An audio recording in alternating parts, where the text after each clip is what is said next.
Hey guys, welcome back to my new blog. তো আজকে আমি আর দিদি হচ্ছে বেরিয়ে পড়েছি। তো কোথায় যাচ্ছি সেটা তোমাদের সাথে শেয়ার করব। তো চলো আগে বেরোন যাক। তো আমরা অটোতে উঠে পড়েছি দুই বোন মিলে, আর আমি এসলাম দিদির বাড়ি ঘুরতে, আর সেই ফাঁকে হচ্ছে যাচ্ছি। তো চলো কোথায় যাচ্ছি তোমাদের সাথে শেয়ার করি। ফাইনালি এসে গেছি। তো চলো এবার উপরে যাওয়া যাক। আমি প্রায় 3 থেকে 4 বছর পর চুল কাটবো। বিয়ের পর থেকে আর কাটাই হয়নি। তো চলো দেখা যাক কেমন কেরাম লাগে। ফার্স্ট হচ্ছে ফেসিয়ালটা করে নিলাম, বহুত দিন ফেসিয়ালও করা হয়নি আমার। তো গেছিলাম মেনলি হচ্ছে হেয়ার কাট করানোর জন্য। তো তারপরে ভাবলাম সেই ট্যান পড়ে গেছে, তাই ডিটেনের লোটাস ফেসিয়ালটা ছিল। আর দেখো এখানে হচ্ছে আমার হেয়ার ওয়াশ হচ্ছে আগে, তারপরে হচ্ছে হেয়ার কাট হবে। তো চলো হেয়ারটা আগে ওয়াশ করে নিই ভালো করে।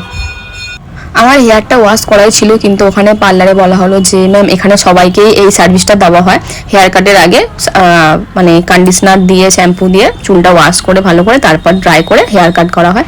তো সেই মতে আমারও করে দিয়েছে, দেখো কন্ডিশনার লাগিয়ে এবার ধুয়ে দিচ্ছে, আর এবারে হচ্ছে আমার হেয়ার কাটটা শুরু হচ্ছে।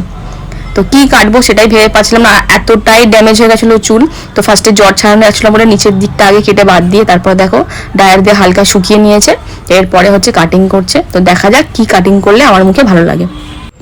যেহেতু চুলে সেইভাবে গ্রোথও নেই আমার আর আগের মতন, আর তোমাদের তো বলেছি যে আমার অনেক পুরো একদম চুল সাদা হয়ে যাচ্ছে, জানি না কেন কিসের জন্য।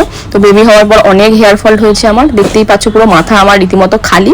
তো সেই জন্য আমি ঠিক করেছি চুল একদম ছোট করে দেবো, কেন সত্যি বলতে কি বাবুর জন্য আমি চুল ক্যারি করতে পারি না, আর চুলের সেভাবে যত্নও নেওয়া হয় না।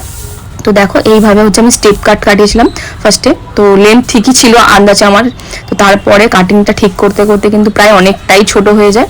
তো দেখো এই হচ্ছে লেন্থটা ছিল প্রথমে, তো আবার সেভ করতে করতে অনেকটাই ছোট হয়ে যায়। তো তাতে আমার কোনো অসুবিধা হয়নি, কারণ আমি চুল ছোটই করতে চেয়েছিলাম, কারণ চুল আমি সেইভাবে যত্ন করতে পারছি না, আর খুবই ড্যামেজ হয়ে গেছে। তো দেখো কাটিং করার পর হচ্ছে এটা সেটিং করে দিচ্ছে চুলটাকে। তো সেটিং করার পর কেমন লাগে চলো দেখি। তো ফাইনালি দেখো সেটিং করা হয়ে গেছে, এই হচ্ছে চুলের কাটিং। এটা হচ্ছে স্টেপ কাট কেটেছিলাম আমি, আর সেটিং করার পর এরকম লাগছে।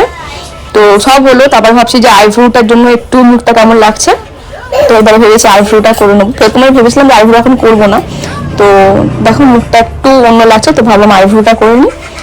তো এমনি দেখো সাদা চুলগুলো সবই বোঝা যাচ্ছে, আর কিভাবে সাদা চুলগুলো দূর করবো কেউ যদি জানো আমাকে সাজেস্ট করো। আমি এত কিছু করেছি কিন্তু খুবই কম প্রাইসে, কারণ হচ্ছে আমি যে পার্লারে গিয়েছিলাম সেটা হচ্ছে অ্যানিভার্সারি ছিল বলে 50% সব কিছুতে ডিসকাউন্ট ছিল।